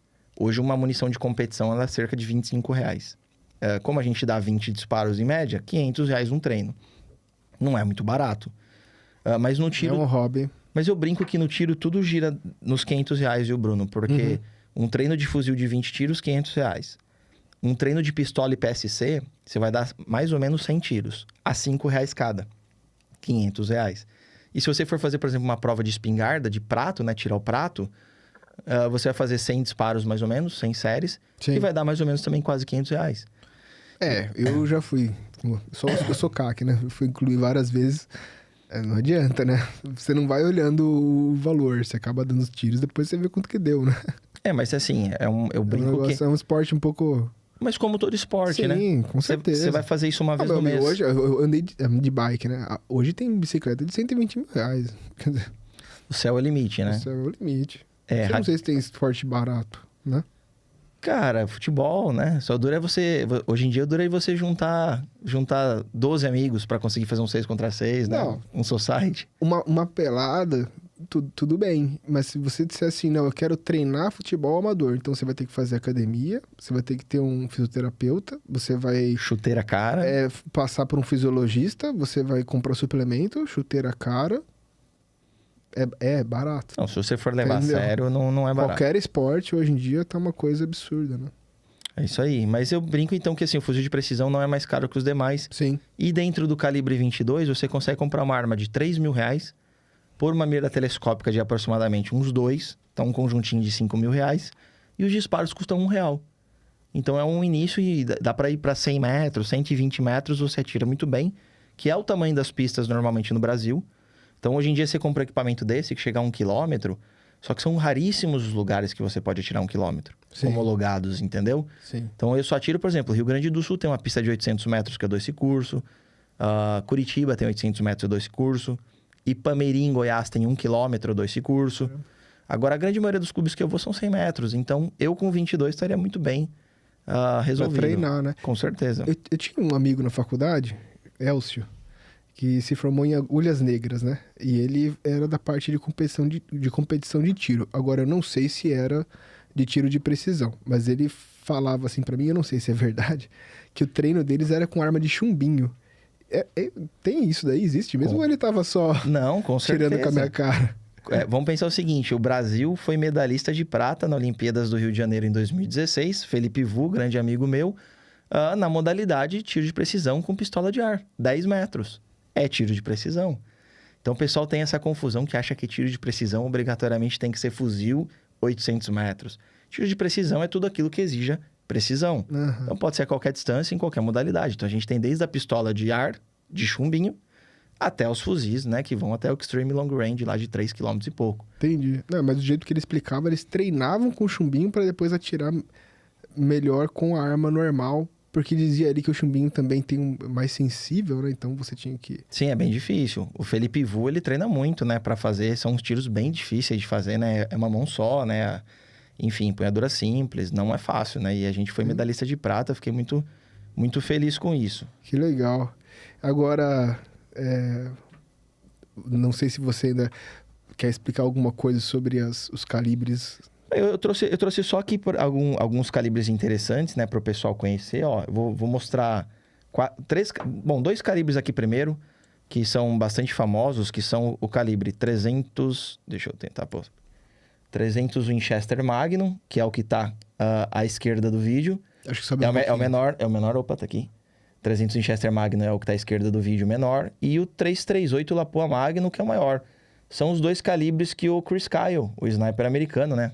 A lenda utilizava lá nos deployments dele no Afeganistão. Caramba. E são calibres que, por exemplo, o 300 Win-Mag aqui, né? Que é esse menor, ele chega aí a uma distância aproximada aí de 1,5 km, tá? Com precisão ainda. E o 338 Lapua Magnum é um calibre que já vai chegar aí na casa dos 2,5, tá? Que legal. Então você tem entre os 10 recordes militares hoje no mundo, né? Sim. Dos 10... abates militares mais longos, né? O campeão é do sniper canadense com 50 BMG, que é essa criança aqui. Vamos tentar mostrar ali na câmera aqui no close. Caramba, isso daí, eu achei que isso daí era de ponto .50. Mas isso aqui é o ponto .50 BMG. Ponto 50 é o mesmo. famoso. E ele deu um tiro de precisão com isso. Sim, ele é Rapaz. feito. Ele é feito para disparos de precisão, porém isso aqui, o objetivo dele é antimaterial, né? Furar blindagem, é pregar coisas maiores. Entendi. Mas ele efetuou um disparo desse a 3,5 km, tá? Nossa. E acertou um insurgente lá. E em segundo, né? O segundo calibre que mais vem é o 338 Lapua Magnum, que tem bastante também abates a 2,5 km. Então eu acho isso aqui muito interessante no fuzil de precisão, né, cara? É o poder de destruição desse tipo de munição. E essa coisa de você conseguir acertar uma coisa em distâncias tão longas me seduz bastante. Eu acho bastante interessante, né? Não, e a variedade, né? Que você vê assim. Sim, aqui a gente tem, por exemplo, o calibre 375 Holland. O Paulo até comentou aqui que foi um calibre, né? Quando você vai caçar os Big Five na África, esse é o menor calibre aceito. Você não pode disparar num animal com um calibre menor. Por exemplo, 308 Winchester. Que vai machucar. Vai só ferir o animal vai morrer de febre, coitado, né? E você não faz uma morte limpa, que é o que os caçadores buscam, né? Eles não querem que o animal sofra, né? Eles querem só... E isso é um assunto até controverso, né? O pessoal vai falar, vai caçar, vai matar a zebra, vai matar leão. Mas, cara, isso tem todo um esquema na fazenda de caça, muito bem regulamentado. 30% do valor que você paga no animal vai para o combate à caça ilegal. Então, a fazenda pega os animais mais antigos, que já se reproduziram, que não tem mais função, vamos dizer assim, reprodutiva ali dentro, que tem em abundância, né? Não é um animal que está perto de extinção nem nada. Então, a caça na África, sim, e ajuda muito, assim, em sustentar a região, né? A carne da caça, ela vai para açougues populares e é vendida a $1 o quilo. A carne de vaca, ela é muito cara. Então, eles conseguem comprar essa carne de caça muito mais barato. É interessante para o dono da fazenda, é interessante para o combate à caça ilegal, é interessante para a população local. Então, tem muita gente que é contra isso, mas, poxa, né? Eu acho que é muito importante para a economia e para a alimentação ali do pessoal da região. Não, e você trouxe informações interessantes. Eu mesmo não tinha nenhum conhecimento disso. Mas é isso, eu acho que... Legal. Aí a gente tem o 7mm, tem uma série de... Outra coisa interessante, ó, esse aqui é um calibre de 308... Opa, vou tentar mostrar na câmera maior aqui de novo. Um 308 Winchester. Deixa eu ver se eu consigo segurar na minha mão assim, ó. O 308 Winchester, que é o calibre que eu atiro, menorzinho, Sim. perto de um projétil de 50 BMG, que é antimaterial aí, né? Então, uma diferença bem gritante também aí dos projéteis, né? Esse aqui chega a 4 km, mais ou menos, tá? De alcance máximo, Caramba. não efetivo, na verdade. E esse cara aqui chega a mais de 7 km. Essa é uma pergunta que me perguntam toda vez também, né? Apesar de ser tiro esportivo, o pessoal fala assim... Caritá, dá pra matar alguém a 9 km com um fuzil desse, né? Escuto direto, né? Mas é a informação que todo mundo sempre pergunta. Então, por exemplo, para um militar finlandês que vai comprar um fuzil desse, por exemplo... Ele consegue fazer com precisão um disparo por até cerca de 1 km. Sim. E em 1 km, esse projétil vai chegar com a mesma energia de um tiro de 9mm na boca do cano. Então, eu digo que a capacidade do equipamento desse aí é até quase 1 km. Interessante. Isso para uso policial militar, né? Sim. No nosso caso, que é furar papel, a gente não está preocupado com balística terminal. A gente só quer repetibilidade na balística externa, né? A gente quer que os projéteis cheguem sempre o mais próximo no grupo mais fechadinho possível. Sim. Agora, mudando o assunto de pato para ganso, mas não tanto, porque a gente estava até comentando aqui, né? Com essa questão... porque o ministro Edson Fachin concedeu uma liminar e acabou dificultando aí a aquisição de armas, estabeleceu novos requisitos que antes não existiam para aquisição de armas e fez isso em um processo em que ele justificou a concessão dessa liminar, que depois foi referendada pelo Supremo Tribunal Federal, sob o argumento de que deveria evitar a violência nas eleições e tudo mais e tal. Né?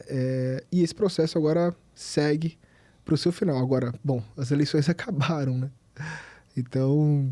Já não poderia estar mais válido isso, né? Então, já não poderia estar mais válido isso, né? Como é que será que vai ficar, não? Cara, eu não faço ideia do que aguardar. O que acontece, né? Vocês conversaram sobre isso também no primeiro episódio, mas infelizmente o Bolsonaro não conseguiu passar junto ao Congresso. Não estou culpando ele, na verdade, vamos culpar nosso próprio Congresso. A gente não conseguiu passar um projeto de lei. A gente não tem uma lei... tirando a maldita 10.826, que é o Estatuto do Armamento, que prevê, né, uma segurança jurídica para nós que queremos ter arma de fogo para defesa ou para o esporte. Então, hoje o que a gente tem? A gente tem portarias do Exército e tem decretos do presidente. Sim. Agora a esquerda vai para o poder. Já deixou bem claro que quer desmilitarizar a polícia, desarmar a polícia, desarmar o cidadão, né? Tem uma frase bem famosa, do tipo, as pessoas que compraram fuzis vão ter que devolver, né? Então, você vê que retrocesso que é, né? A gente tem dados favoráveis mostrando que o povo se armou, respeitou, é cuidadoso, a segurança pública está melhorando, a gente tem o índice de homicídios caindo. Então, sim, não tem dado concreto para você tomar uma ação dessa. Não, isso exigiria uma lei. Exato. É matéria de lei, quer dizer, é matéria que tem que ser discutida e aprovada dentro do Congresso Nacional. Câmara dos Deputados e Senado. Congresso Nacional esse que hoje tem maioria de direita conservadora, né? Ou seja, a gente tem uma expectativa. Sim, talvez até pelo contrário, talvez até aprove uma lei no sentido... Que seria muito melhor pra gente. Mais benéfica para os CACs aí, né? Justamente porque o presidente pode vetar, mas o Congresso pode derrubar o veto dele depois, né? Mas essa transição, Bruno, eu acho que esse primeiro semestre de governo agora, retornando o PT... acho que ele vai ser muito, muito conturbado. Então, eu acho que os decretos caem no dia 2 de janeiro, se não no dia 1. E a gente vai ficar com buracos, né? Porque tudo que regulamentou da lei vai ficar com buraco de novo. Então, poxa, legal. Você pode ter o 308, mas não pode transitar com ele. Não consegue comprar munição. Pô, agora tem que... Então, vai ficar assim. Vai ficar aquele balaio de gato até conseguir o Congresso passar um projeto de lei regulamentando tudo isso bonitinho, fechando esses buracos. Então, eu acho que o primeiro semestre do ano que vem vai ser bastante conturbado no quesito armas de fogo. Espero que a gente não tenha um retrocesso, né? A gente vai ter esse bloqueio, com certeza, momentâneo. Não sei se durante 6 meses, se durante 1 ano. Mas eu espero que o novo Congresso, né, ele atue rápido e resolva essa questão. O problema é que a gente fica escutando aquela coisa assim, né? Ah, mas arma de fogo não é prioridade. Não é mesmo, tá, pessoal? Desculpa dizer, eu gosto de arma de fogo, é meu esporte. Mas pra mim, o mais importante é a economia rodando bem, né? A gente tendo como se alimentar, como se deslocar, né? Sim. Tendo liberdade de expressão, que foi aí, ó, o último episódio de vocês também que achei sensacional. Sim. Isso acima de tudo. E a gente, mas é uma matéria que a gente tá tentando discutir desde 2003. Por isso que é complexo, né? A gente precisa fazer essa coisa andar. Mas entrou Belinsky, Polon, Carlos Zambelli, que é a favor. Entrou uma galera forte Eduardo agora. Bolsonaro. Eduardo Bolsonaro. Entrou uma galera forte ali no Congresso que... e aí vamos ver quem é que vai se tornar aí os próximos presidentes da Câmara e do Senado, né? Porque eles é que definem a pauta do Congresso. Sim. Se põe urgência, se não põe, se vota, se não vota. O que vai votar agora, o que vai votar depois, mas dependendo da configuração ali... Mas para começo de tudo, Bruno, boa, né? tem que nascer um PL bom. Nós já tivemos PLs bons. A gente teve o 3722 e o 3723. Os dois foram desfigurados. Nasceram do jeito e a hora que foi colocar para aprovação... Eles vão sendo emendados, né? Horrível. A hora que você lia o projeto final que estava indo para aprovação, a gente chegava em pontos de a gente falar, opa, não aprova. É melhor que isso não passe do que passe desse jeito. Tá, né, piorando muito, retrocedendo muito. Entendi. Então, os outros partidos vão mexendo, colocando ali emenda, mexe daqui, tira de lá, e o negócio fica péssimo, entendeu? Vamos ver como que o Congresso vai articular essa questão, né? Só explicando pro pessoal que a gente tá gravando o episódio hoje, é dia 1º de novembro, né? E vai passar esse episódio na semana que vem. Então, pode ser que alguma coisa do que a gente diga aqui, quando passar o episódio, já não seja assim mais, né? Então a gente tá falando aí e tal, né, do ano que vem, que a esquerda vai assumir, provavelmente vai mesmo, mas o discurso hoje do presidente Bolsonaro deixou alguma coisa em branco aí, né? Deixou algumas páginas a serem escritas, me parece, né? Então não sei como é que vai ser a atuação. Amanhã é feriado, né?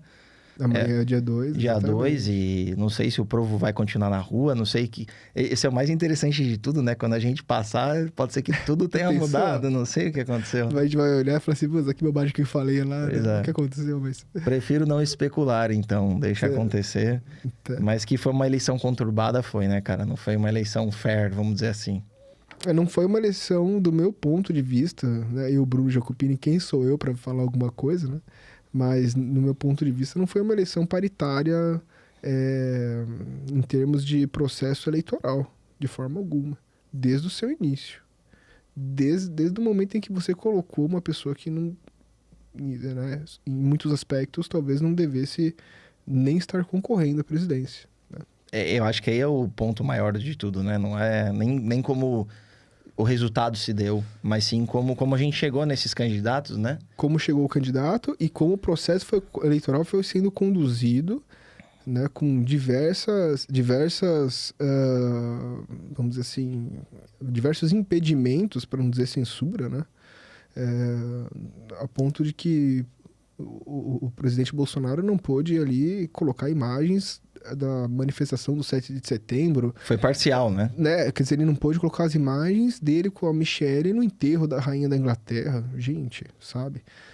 Em determinado momento ele não pôde falar, né? Não pôde mais falar que o Lula, quando se referiu ao Covid, disse que, poxa, ainda bem que Deus a natureza criou esse monstro. A natureza criou o monstro do Covid, dizendo que isso estava sendo descontextualizado. Mas podia falar que ele imitou as pessoas com asfixia indo para os hospitais nos 45 do segundo tempo. Totalmente fora de contexto também. Então, assim, né? Independentemente da minha posição política, mas se você analisar o processo em si, é isso que dói, né? Porque as pessoas olham para o resultado. E aí elas não estão ligando como que esse resultado foi alcançado. Não nós, da direita, mas a esquerda, né? Não estão atentas para isso, nem as pessoas ligadas à área jurídica. E elas vão amargar um arrependimento profundo, porque o ditado é muito válido, né? O pau que bate em Chico, bate em Pedro também. Hoje fomos nós, amanhã serão eles. De alguma forma serem censurados. Esse precedente é extremamente perigoso. Quer dizer, a gente hoje teve uma decisão do TSE determinando que as pessoas que se mobilizaram pacificamente, não teve um tiro, não teve nada. Nada. Né? Contra o resultado das eleições, que elas saiam das ruas e que o chefe da polícia... O diretor da PRF... O diretor da PRF seja responsabilizado pessoalmente com multa diária se ele não fizer isso. Quer dizer, absurdo, né? a eleição acabou. Agora, por que o TSE vai dar uma decisão dessa forma? O TSE não é órgão para isso. Não. Entende? Então, a gente tá vivendo, assim, tempos sombrios, na minha opinião. Bom, eu penso o seguinte, a gente ainda tá em novembro, pessoal, o Bolsonaro ainda é presidente até 31 de dezembro. Então, aquela famosa frase, confie em Deus e mantenha a sua pólvora seca, né? Então, quem ainda não correu atrás de comprar uma arma de fogo, cara, o momento é esse. Desculpa dizer, porque vai ser dificultado. Então, a gente tem 2 meses aí, a gente tem várias lojas com muito estoque de arma de fogo, principalmente de calibre restrito, porque tá travado pelo Fachin. A gente tem os calibres aí, 9mm, 45, todos estão disponíveis. Então, se você quer praticar o esporte do tiro, pense em defender seu lar, correr atrás da documentação aí dentro desses 2 meses, tanto pela Polícia Federal quanto Exército, é factível, né? E o ano que vem, vamos ver o que esperar. E você que é da área do tiro esportivo, né? Mais ainda, tem essa preocupação, né? É um setor, eu não sei se essa informação procede, tá? Mas é um setor que hoje emprega, foi uma informação que eu recebi que é bem... Eu não consigo conferir ela, mas diz que movimenta hoje em dia 4 milhões de pessoas essa atividade do tiro. Porque a gente tem lojistas, clubes, atiradores... Não, você tem 800 CACs... 800 mil, né? 800 mil, perdão, CACs, imagina o que está em volta disso. Então, são 4 milhões de pessoas que estão envolvidas nisso, né? Que se do dia para noite você, por exemplo, criar uma lei, né? Até se derrubar, não sei se o Congresso deveria fazer isso, né? Poderia fazer isso. Mas se você entrar com vetos aí, derrubar decreto e travar tudo isso, são 4 milhões de pessoas influenciadas, né? Que hoje em dia tem gente que vive disso, né? Quer dizer, agora o que vai fazer? Vai virar clube de tiro? Vai virar biblioteca, então, né? Cara, é muito mal visto, não tem nada a ver. Por exemplo, eu vou dar um exemplo aqui, tem um grande parceiro lá do Rio Grande do Sul, que o clube de tiro é a casa dele, né? Então ele tem um sítio maravilhoso, com as pistas de tiro... E ele cede para a própria polícia treinar lá dentro. Então, poxa, a polícia militar treina, a CORE treina da polícia civil, faz os treinamentos com helicóptero, aéreo. Os atiradores vão lá, fazem as competições, fazem os treinos. É um ambiente super sadio. E a vida desse cara se tornou isso. Sim. Então, o que você faz para ele no primeiro... Se cair todos os decretos, se proibir calibre restrito, se não puder competir, não puder se deslocar, comprar munição, chega para ele segunda-feira... Do dia 1º lá, desculpa, segunda-feira não. Mas falar pra ele, acabou, não pode, né? Então, o cara vai ter que procurar outra profissão, entendeu? É uma coisa que ele investiu aí 6, 7, 8, 10 anos da vida dele, né? Fazendo a coisa devagarzinho crescer. Pra, de repente, você fazer uma ruptura dessa abrupta. Sem fundamento, né? Sem dados, sem um porquê. É simplesmente porque eu quero. Simplesmente por ideologia. Então, isso é um absurdo. Não, e sempre no Brasil, nós preservamos, né, nós temos uma cultura jurídica de preservar o direito adquirido. Né? E o ato jurídico perfeito é coisa julgada. Quer dizer, a pessoa abriu, né, tirou ali o seu CAC, tirou o seu CR, né, obteve uma autorização, né, para exercer uma atividade e da noite para o dia, ela vai ser cerceada de exercer aquela atividade que até então era legal, né? Não sei. Eu acredito que talvez o que eles possam seja impedir a abertura de novos clubes, mas não fechar os que já existem. Não nessa proporção, entende? Seria uma ruptura muito brusca, né? É um retrocesso. Falando de novo em Olimpíadas, as primeiras medalhas do Brasil olímpicas foram no tiro. Que foi lá em 1920, se eu não me engano. Olha só. E agora a gente teve o bronze. Foi a primeira medalha do Brasil na Olimpíadas do Rio. Não sei se vocês lembram, mas a primeira medalha que o Brasil ganhou na Olimpíadas do Rio foi o Felipe Vu no tiro. Então, nessa hora, todo mundo comemora, todo mundo fica feliz. Fala, legal, olha lá, nosso medalhista Brasil. Mas eles acham que o Felipe Vu surgiu da onde, nada, né? Do nada. Ele resolveu fazer o... Ele treina no subterrâneo com uma arma produção caseira, entendeu? Quer dizer, quantas pessoas não treinam para poder surgir uma pessoa como essa, claro, que é especial, legalmente, né? eu exercendo atividade, né? Sim. Enfim, vamos ver o que nos aguarda aí. Eu torço pelo melhor. Com certeza, se Deus quiser. Mas conta pra gente um pouco sobre esse projeto do Brothers in Arms. O que é exatamente isso? Beleza. Bom, que você tá aí envolvido, tô até aqui, na verdade, com a sua camiseta. Ver. Cara, o Brothers, na verdade, quando a gente fez o projeto policial, a gente percebeu uma demanda do pessoal por um lifestyle armamentista. Sim. Então a galera fala assim, pô, eu queria tanto ter uma camiseta legal sobre tiro, um boné legal sobre tiro, alguma coisa do tipo. E na época o Gonzaga, né, ele falou, pô, vamos fazer isso, vamos desenvolver uma marca e começar uma grife aí sobre esse universo armamentista, né? Uhum. E aí começou com as camisetas, começou com algumas camisetas de efeito. Eu acho legal porque a marca, ela preza muito por fazer algumas sacadas inteligentes com o mundo do tiro, né? Uhum. Então começou a fazer algumas camisetas, aí virou boné, depois foi virando também caneca, caderno, foi crescendo. E aí um dia a gente falou, pô, a gente precisa começar a se comunicar com o público de uma forma talvez um pouco mais técnica, mas que seja ampla. Sim. E a gente resolveu fazer um canal também no YouTube. Então, quem quiser ver alguns vídeos sobre arma de fogo aí, pessoal, bem técnicos, né? Alguns testes de munição, tem teste de equipamento, algumas histórias sobre calibres. Então, bastante conteúdo assim. Acessa lá no YouTube, então, Brothers in Arms Brasil, tá? E tem essa venda de camisetas e Sim, bonés e tal. dentro do site daí, é o Certo. brothersinarmesbrasil.com.br. Entendi. E a gente tá renovando as coleções agora. Tem uma coleção que eu tô fazendo sobre o tiro de precisão, né? A Sim. camiseta vem escrita assim, né? Long range shooting is like golf, but for men. Legal. Bom. Legal. Então, legal. só traduzindo aí, pessoal, o tiro de longa distância é igual ao golfe, só que para homem. É as Boa. brincadeiras assim que a gente faz. Tá certo. Muito bom. Enfim, Excelente. a gente até ia fazer uma pré-eleição, mas acabou não dando tempo, enfim. Ia ser uma camiseta frustrada também, infelizmente. Passou. Tá certo. Ricardo, você quer falar mais alguma coisa aí? O espaço tá aberto. Não, cara, só agradecer de novo. Parabéns aqui pelo projeto do Pai Ideia. Tô achando super legal. Acho que entrei aqui meio de gaiato, tá uns papos super sérios do Bruno De aqui. gaiata, né? rapaz do céu. Mas eu venho aqui também para incentivar o pessoal, né? De novo, sou engenheiro, sou empresário, sou uma pessoa do bem. Eu trabalho na indústria automobilística e é para mostrar que o fuzil, a arma de fogo, é para qualquer um, tá? A gente tem lá... É super interessante, porque quando eu vou dar meus cursos, eu pergunto, pessoal, quero saber de onde vocês vêm, qual é o envolvimento com a arma de fogo e qual a profissão de vocês. Sim. Então, sempre tem lá, assim, é super interessante que tem, assim, tem um médico, tem um nerd da TI, tem um engenheiro, tem o cara da publicidade, tem administrador de empresas, tem uma dentista.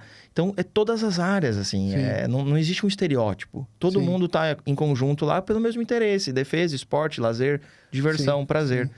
Então, eu incentivo todo mundo aí, pessoal, a aproveitar essa retinha final do ano e correr atrás aí de tirar o CR pelo Exército, se for o desejo de participar do tiro esportivo, ou se for de defesa, ir atrás da Polícia Federal pelo Sinarme, adquirir uma arma de fogo e ver que é um ambiente 1000% familiar, saudável e divertido. Sim. Mas eu queria colocar o seguinte, a sua participação aqui é essencial, não apenas para mostrar para as pessoas onde nós podemos chegar se nós formos disciplinados na vida, né? As qualidades que a gente pode adquirir. Você fez várias coisas, chegou em vários lugares e tem muitas pessoas que não conseguem chegar em nenhuma delas, né? Tem muita gente que tem essa dificuldade. Então, Mas é muito ainda... bacana trazer uma pessoa que tem esses predicados, como eu falei, é complicado, né? Assim, não é uma coisa comum. E colocar também a questão de que o esporte em si, né, ele está muito ligado sempre à ideia da a superação, a ideia de que a pessoa tem que ter determinação naquilo que ela faz, tem que buscar melhorar, né, e adquirir virtudes de forma geral, né. Tanto que os gregos, nesse conceito de paideia, eles não apenas estudavam a filosofia, a matemática, a retórica, mas também a ginástica fazia parte da paideia. Quer dizer, o esporte, eles já tinham esse entendimento de que faz parte da formação do ser humano, da formação integral do ser humano, que essa é a paideia grega, né? Então... Bem legal essa colocação, Bruno, porque... Não tá fora do escopo do podcast. Não, mas eu tive na CBC agora, a gente foi fazer como se fosse também um podcast, algo do tipo, e eles me perguntaram assim, que benefício o esporte do tiro traz pro seu trabalho? E eu achei uma pergunta fantástica, porque eu falo que me traz sanidade mental. É onde eu desestresso, é onde eu fujo para um universo que eu gosto, e também não deixa de me necessitar aqui, de me exigir disciplina, Sim. planejamento, boas tomadas de decisão. Então, ao mesmo tempo que eu crio habilidades que eu uso no meu trabalho, né? No tiro e no trabalho, eu complemento as coisas. Sim, você tem que ter virtudes para fazer isso. Por exemplo, você não pode sair... Você nunca vai conseguir dar um tiro de precisão se você estiver bêbado, por exemplo. Exato. E se você tiver um planejamento. Entendeu? Então, e se existe da pessoa uma melhora no aspecto pessoal, né? Por exemplo, para fazer uma prova de PRS, você tem que estar bem fisicamente. Lembra que eu te falei que tem deslocamento, tem o peso do fuzil, tem troca de carregador, mudança de plataforma. Então, isso aqui, eu acho que traz um equilíbrio mental muito bom. O tiro, ele traz uma disciplina para a pessoa e eu acho muito interessante o quanto isso também agrega com a profissão, com qualquer profissão. Então, fica aí de novo meu convite pro pessoal vir pro tiro esportivo, que é nota 10. Show de bola. Ricardo, nem tenho como agradecer você ter vindo, ter trazido todo esse equipamento aqui pro podcast, né? Foi sensacional a conversa, cara. Pô, você fala bem demais. Sabe muito, pô. Eu vou dar mais um presente para vocês. Ah, aí sim. Ó, esse aqui é o que a gente chama, né, de Challenge Coin. Ela tá dentro aqui guardada, mas a Challenge Coin é uma moeda do desafio. A gente normalmente troca entre forças de segurança pública, alguns cursos, todo mundo produz a sua challenge. Deixa eu ver se eu consigo pegar aqui legal.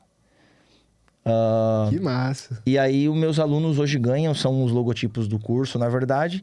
E isso aqui é um desafio que eu dou para os alunos para dar um disparo nessa moeda a 100 metros. Então, 100 metros? A gente coloca essa moeda a 100 metros, o aluno faz um furo nela e guarda para lembrar que ele conseguiu chegar. Então, você vai ficar com a sua moeda guardada. Deixa com o papai. Vai pro curso Deixa com o papai, que o papai vai te devolver ela com o furinho no meio. E depois vai furar ela. Brunão, foi um prazer. Muito obrigado, cara. Demais. Cara. Galera, espero que vocês tenham gostado aí do bate-papo, né? Ricardo, sensacional. Manja demais. É uma pena. A gente poderia fazer aqui 5 horas de podcast e falar de tudo, né? Muito legal mesmo. Adorei sua vinda aqui. Obrigado, Bruno. E, pessoal...